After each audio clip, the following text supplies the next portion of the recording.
మూసీ నదిని ఏమన్నా చేయొచ్చు అంటారా సార్? తప్పకుండా మూసీ నదిని చేయాలనే ఉద్దేశంతో ఆల్రెడీ దానికి సంబంధించిన ప్రణాళిక తయారు చేసాం. దానికి సంబంధించిన డిపిఆర్ ఉంది.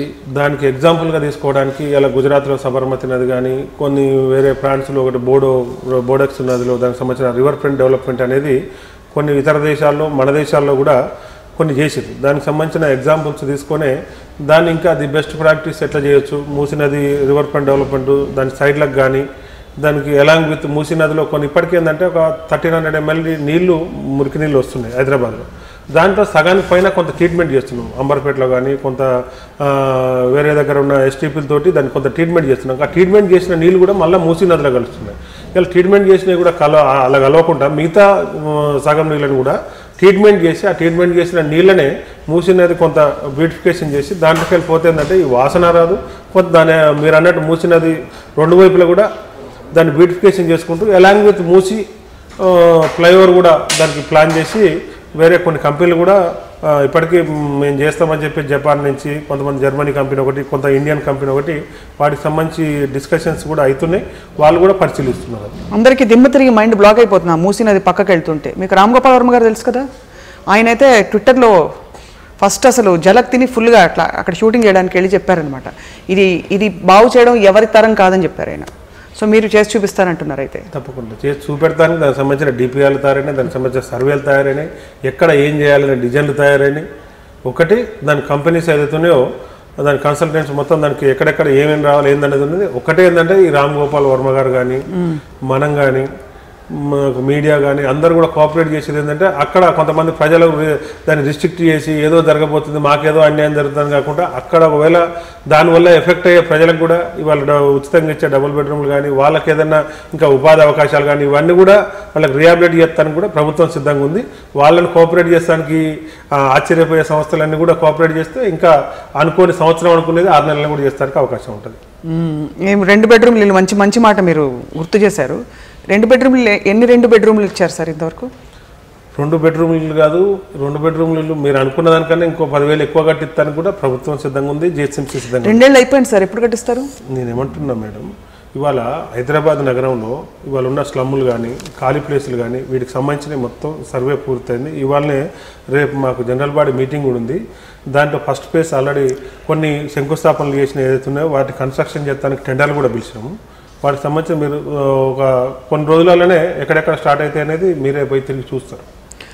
అంటే ఎందుకంటే ఇప్పుడు వాళ్ళని కన్విన్స్ చేయడం కూడా పెద్ద తలకాయ నొప్పి కదా. ఎందుకంటే భూమి ఉన్న వాళ్ళు ఒక చిన్న గుడిసేసుకునైనా సరే నా భూమి నీ జరుగు బాబు ఇప్పుడే ఇక్కడే మంచి పెద్ద కాలనీ కట్టి అపార్ట్మెంట్ కాంప్లెక్స్ కట్టి మీ అందరికి ఇస్తానంటే వాళ్ళు వినే పరిస్థితులు లేరు చాలా ఏరియాస్. వాళ్ళు విన్నా కూడా డబ్బును వీళ్ళు కట్టి మళ్ళీ వీళ్ళకి ఎక్కడ మంచి పేరు వస్తుందని చెప్పి కొంత వెనకరించి ఉండే శక్తులు కూడా వాళ్ళకి కొంత డిస్టర్బ్ చేస్తారు. ఇంకా ఏం శక్తులు ఉన్నాయి సార్ తెలంగాణలో? మొత్తం అంతా టీఆర్ఎస్ హవా నడుస్తుంటే అక్కడ వాళ్ళు ఇక్కడికి వస్తున్నారు, ఇక్కడ వాళ్ళు ఇక్కడికి వస్తున్నారు, మీరు లాక్కుంటున్నారు. అవి కొన్ని రకాలు ఉంటాయి. కొన్నో కత్తి తీసుకొని ఎదురుకొచ్చే యుద్ధాలు చేస్తుంటాయి, కొన్నో కలం తీసుకొని చేసేటి. 2-3 పేర్లు చెప్పండి. అలా నేను ఏమంటున్నానంటే ఇవాళ కేబీఆర్ పార్క్ ఉంది, ఎస్ఆర్డిపి. ఇవాళ హైదరాబాద్లో ట్రాఫిక్ జామ్ అయింది. ట్రాఫిక్ ఎక్కడికక్కడికి జామ్ అవుతుంది, ఎక్కడికక్కడ పొల్యూషన్ వస్తుంది, ఎక్కడికక్కడ కాలుష్యం వస్తుందని చెప్పి ఇదే సంస్థలు ఇది చేస్తూ ఉంటాయి. ఇలా కేబీఆర్ పార్క్ చుట్టూ కేబీఆర్ పార్క్లో ఒక చెట్టును ముట్టుకోవట్లేదు. ఏదైతే అర్బన్ ఫారెస్ట్ జాగా ఉందో కేబీఆర్ పార్క్లో ఒక చెట్టు ముట్టుకోవట్లేదు. దాని చుట్టుపక్కల ఏదైతే వాకింగ్ ట్రాక్ ఉందో అది హెచ్ఎండిఏ పరిధిలో ఉంటుంది. దానికి సంబంధించిన ఒక 1000-1500 చెట్లు ఏదైతే ఉన్నాయో ఆ చెట్లను వేరే ఒక మంచి ప్లేస్ చూసి వాటిని తీసి మళ్ళీ రీప్లాంటేషన్ చేస్తున్నారు. అక్కడ రీలొకేషన్ చేసి రీప్లాంటేషన్ చేయాలి. ఒక్క చెట్టును కూడా దాన్ని తీసేయట్లేదు, చంపట్లేదు.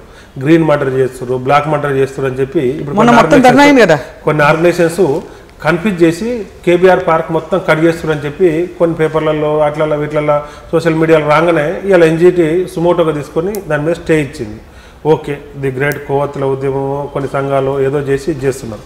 ఇవాళ ట్రాఫిక్ జామ్ అవుతుంది, కాలుష్యం వస్తుంది. ఇలా పబ్లిక్ ఈజీగా మూవ్ కావాలంటే ప్రభుత్వం దానికి సంబంధించిన ఫెసిలిటీస్ కల్పించాలి. ఓకే, ఇవాళ చెయ్యంది చేస్తున్నాం అని చెప్పి కేబీఆర్ పార్క్లో లోపలికి ఎంటర్ అయ్యి ఫారెస్ట్ అనే బార్డర్ ఉన్న ల్యాండ్ ఏదైతే ఉందో దాంట్లో పోయి ఒక్క చెట్టు కూడా కట్ చేస్తలేదు.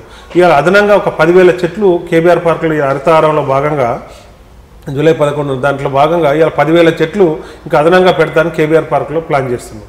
ఎందుకంటే అక్కడ కొన్ని ఖాళీ ప్లేస్లు ఎక్కడ ఉంటే అక్కడ పెట్టాలని. దీని గురించి కాదు, ఎస్ఆర్డిపి ప్రాజెక్టుల గురించి కాదు, ఎన్జిటి గురించి కాదు.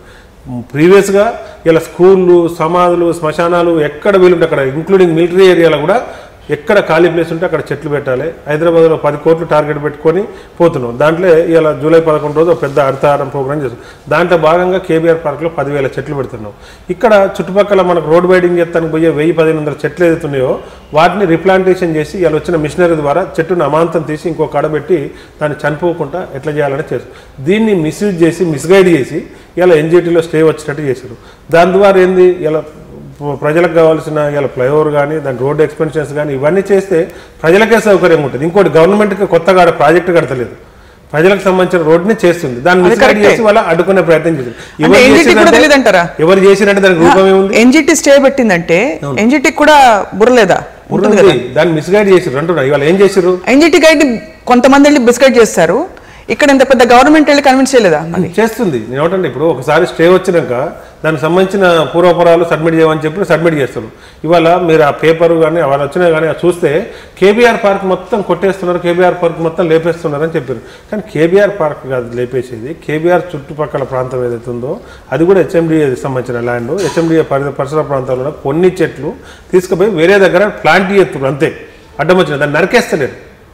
దాన్ని క్లారిటీగా చెప్పకుండా